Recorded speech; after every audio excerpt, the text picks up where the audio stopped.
Hi everyone, it's Jessica. Welcome back to my channel. Today I'm working on another baby quilt. I'm using my Positive Side pattern, so let's get started. I'm working on another baby quilt pattern and I'm using leftover fabric from when I made the baby willow quilt.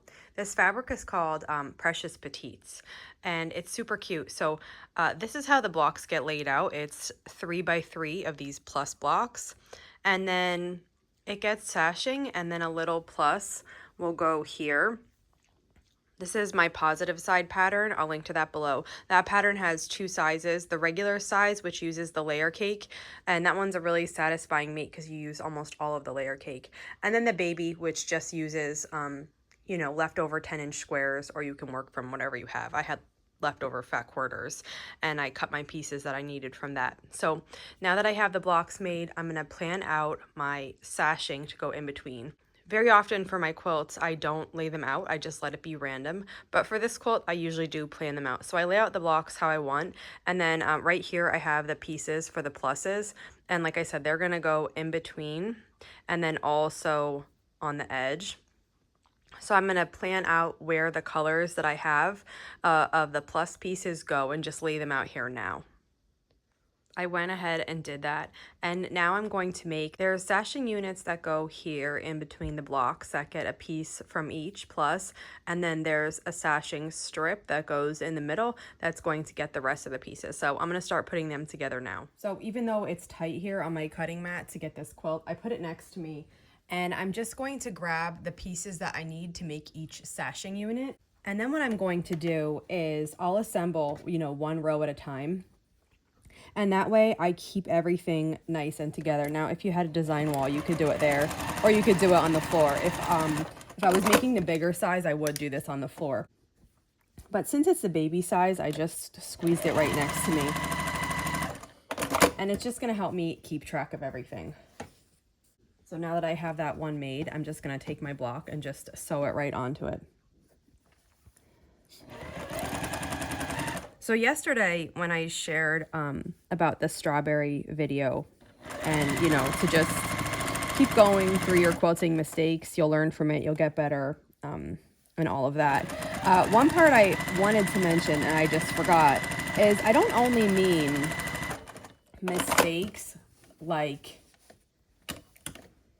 when you do something and then you have to take it apart and redo it. I also mean, I hear from a lot of people, and sometimes when I'm making something, someone would say, oh, I can never do that. And I understand that some skills and techniques, if you've never seen them before, they might feel scary or, like something you couldn't do. But, I'd like to challenge you to just get rid of that narrative in your head, because I just think it's not serving you in any way to think before you even try something that you can't do it. There are so many things that I try and I learn. I'm not good the first time I do it. No one is. And I often think back to free motion quilting for this.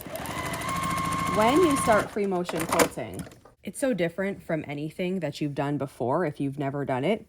And like naturally, even if you have a natural talent for it, which I do think it's a thing. Some people are naturally inclined to certain things, but in general, I think talent comes from work.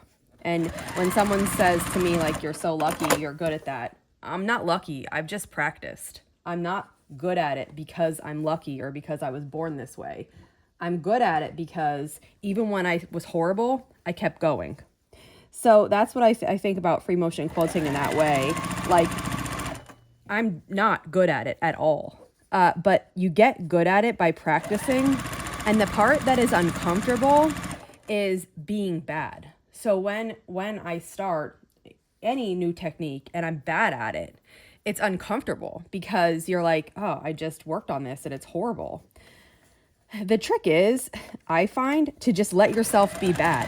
You have to let yourself be bad at something and keep practicing until you can get good. So there's a lot of times comments below the videos, or even if I get messages that say, oh, that those pieces are too small for me, I could never do that, or yeah, I could never do foundation paper piecing. Maybe in years and years after I'm better, I'll try and do that, stuff like that. And I just think those types of thoughts just are not serving you at all, and you need to just let them go and do it. If you do it and you're bad at it, who cares? Like, it's okay. You'll learn. And I also get messages like, wow, is there anything you can't do? There's plenty of things I can't do, but I'll try them all. You know, there's so many things that I want to learn and do, and I'm not going to not do them just because I might be bad. I do find the older I get, the more those thoughts happen.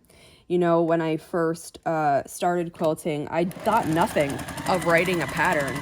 I thought nothing of, well, I'll just do it.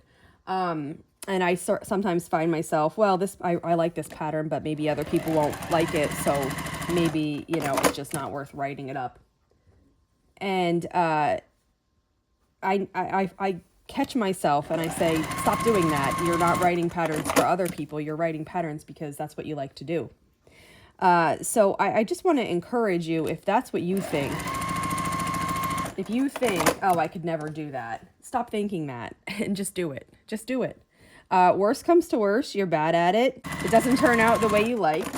And you just try again. You try again until you get good at it. And you keep trying. And eventually, you will get good at it. It's just practice. Skill in anything is practice.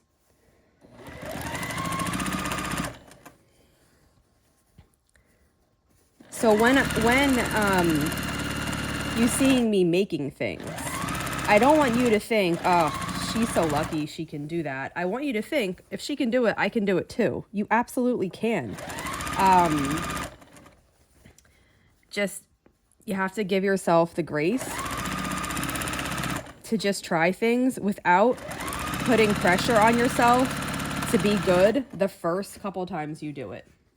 The first bunch of times you do it, however long it takes you to get good and feel comfortable, I ran out of bobbin thread, is what it takes. And there's no right time or wrong time.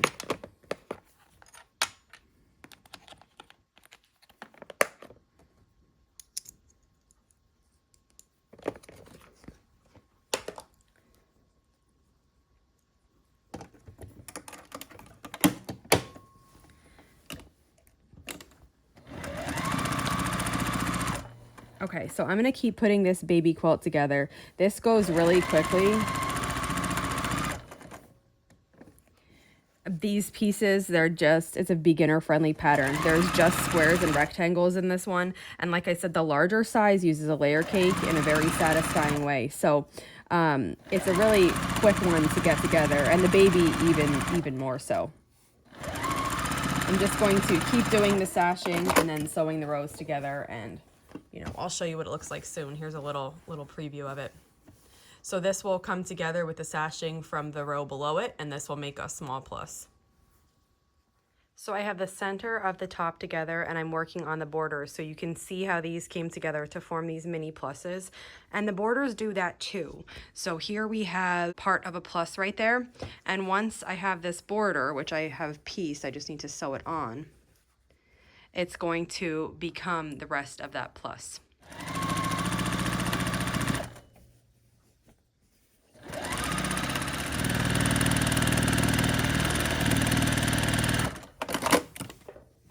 Okay, that one border is on, so here you can see here's a plus on the edge, and then here's the other light blue plus. So I'm going to put the other side border on and the top and bottom, which give the same effect, and then I'll show you what this top looks like. And here's the little quilt top. The baby size of this is 41 by 41. Last time I made this baby one, after I quilted it, I rounded these corners, and I love that. But this time, I think I'm gonna leave it square. Now I'm going to choose a backing and get this loaded on my long arm. I just laid it out on the long arm, the backing's on, the batting's on, I laid the top on. I'm going to base it now and then try to decide on a quilting design. The quilting started, I chose this pantograph called Rhododendron, and I just used this on the baby purple Willa. I have to show you the purple and the black yet. I didn't show you those. I finished the quilting, but I didn't bind them yet. And I used this on the purple one, and I really liked it. So I'm going to use it again here. I think it's a really pretty design. The quilting is all finished. It looks really pretty. I chose this yellow for the backing, and I think it looks nice with it.